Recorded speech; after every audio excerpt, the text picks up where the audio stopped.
Lord of the Mysteries. Chapter 672. Bystander.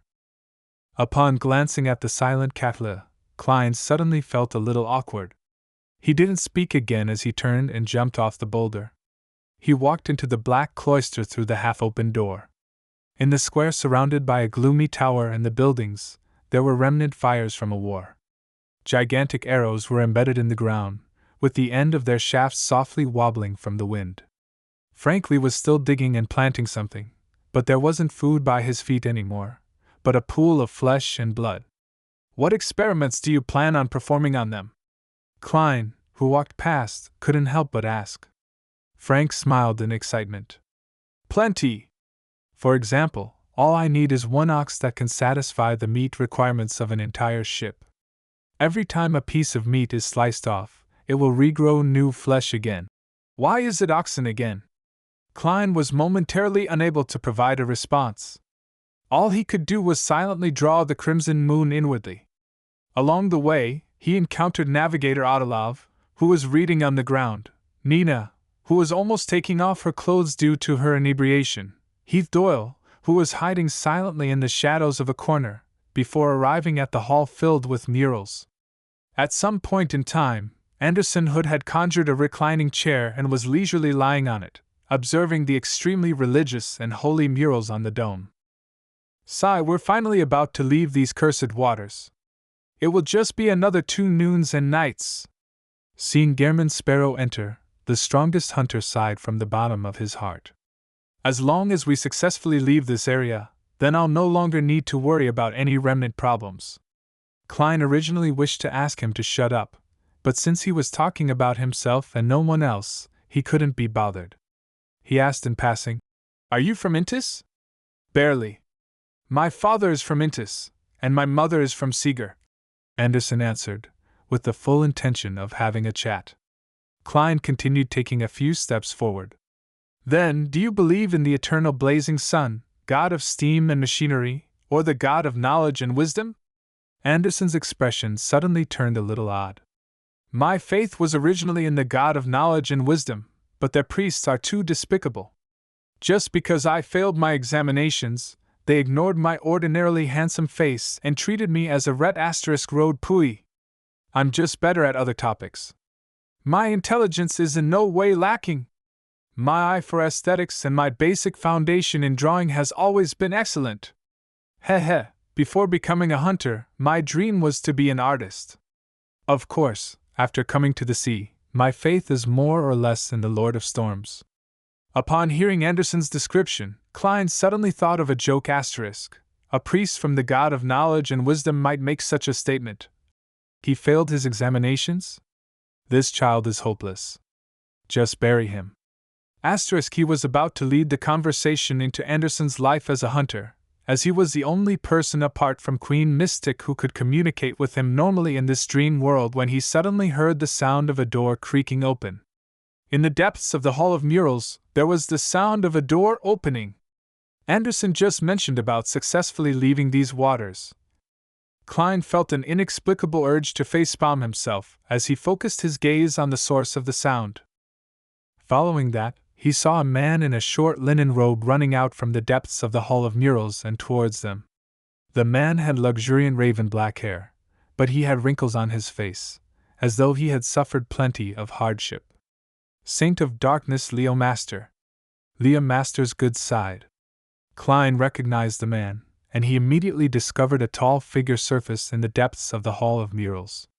The figure was dressed in thick and heavy black full-body armor. His eyes emitted a deep redness. He held a huge sword as he chased after Leo Master. Clang! Clang! Clang! His metallic boots hit the ground repeatedly, releasing clear and hurried sounds. It's the real Leo Master, the main persona of the Saint of Darkness. Klein saw the 2 approaching figures as he instinctively turned to the side and quickly retreated. He immediately held himself to the hall's wall before realizing that Anderson Hood had leaped up from his reclining chair at some point in time, clinging close to the other side of the wall. Sensing Gehrman Sparrow's gaze, Anderson grinned, returning a smile that meant, "So you are the same as me." "Who's the same as you?" This isn't cowardice. If you weren't around, I would have taken out the sea god's scepter and fought the Saint of Darkness. I've always been considering what would happen in the real world if I were to help the good Leo Master kill the main persona in the dream. Yes, there are crew members from the future outside. If Leo Master's main persona really goes mad, Queen Mystic will definitely take action. It shouldn't be a coincidence that these two fellows left their own dreams and came here. Both parties are already very close in the real world. Perhaps someone had directed the good Leo Master over. Queen Mystic? Many thoughts flashed through Klein's mind. Leo Master, who was dressed in short linen robes, saw the two men ahead. He had wanted to cry for help, but in the blink of an eye, he discovered that the two of them had escaped to the two ends of the hall, as though they didn't wish to partake in any of this. He desperately ran as he rushed out the hall of murals. The redness in the armored Leo Master's eyes darkened. He continued his pursuit, completely ignoring Klein and Anderson, who were clinging close to the mural walls. By the time they left the hall, Klein, who had some theories in mind, didn't hesitate to take a stride forward and rush out like a hunting leopard. Anderson raised his right hand and grabbed at thin air, failing to stop Gehrman's Sparrow in time. This guy was still rather rational a moment ago. Why did he suddenly go mad? He discovered something? What a strange person. Anderson looked at the square outside, hesitated a few seconds, and finally chose to follow.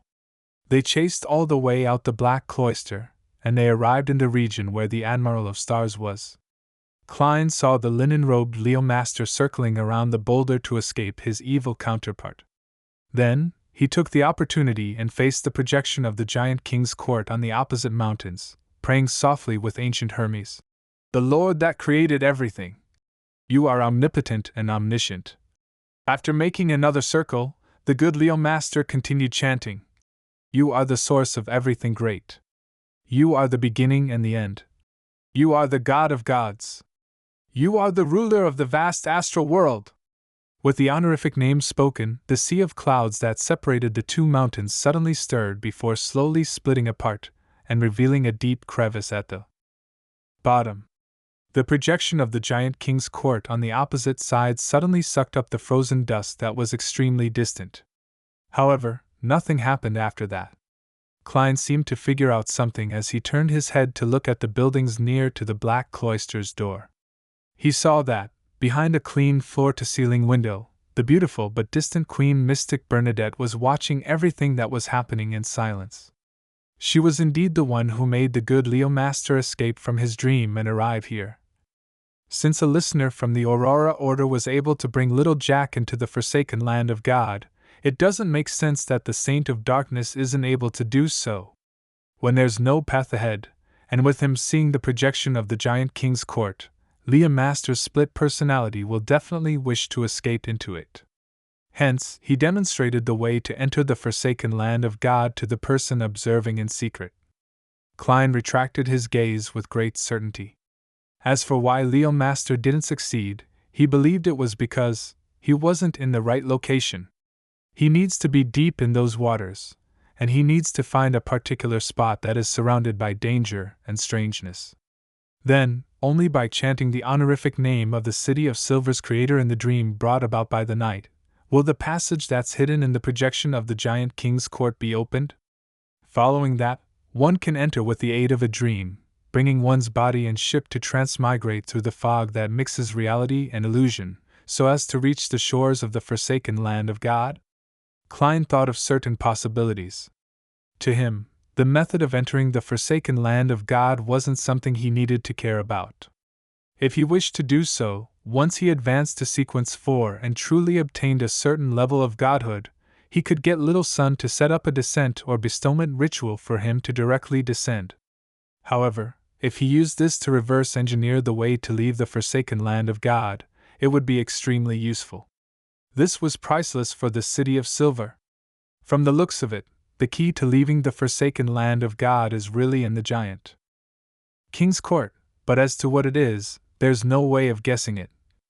Amidst his thoughts, pea vines rapidly grew out from the soil, instantly turning the area outside the Black Cloister into a green forest, and it also forcefully separated the Saint of Darkness's main persona and the good persona.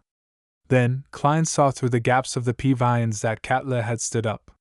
She was no longer sitting there hugging her knees. Sizzle! Derek first did a roll before he jumped up, cleaving down at the giant's leg, which was covered in short, black hair. Stimulated silver lightning smote down, causing the single-eyed monster to tremble as he stood rooted to the ground. Derek didn't miss this opportunity, as he immediately opened up his arms. Bright and pure holy light descended and enveloped the mutated giant. In the brilliance, the monster collapsed with a tragic cry as its body produced black fog. After a series of battles, Derek discovered that the monsters produced by the strange afternoon town were all afraid of intense light despite their different traits. Such an experience had allowed him to avoid injuries, allowing his teammates to keep their lives. After a while, when Colin finished the strongest monster, Afternoon Town was restored to its silence. All the lit candlelights were already extinguished. The chief of the 6-member council surveyed the area before saying with a sigh, "Let's regroup before we set up camp." At that moment, the teams that had gathered together had already been reduced to a third. There were only 6 people. Colin Iliad's true goal was actually the Giant King's court, but their encounter in Afternoon Town had made him realize that the exploration couldn't be done in haste. This was because the Giant King's court might hold deep secrets about the cataclysm, with unimaginable danger. Therefore, he needed half a year or more, perhaps even 2 years of preparation and preliminary explorations before he could attempt opening it.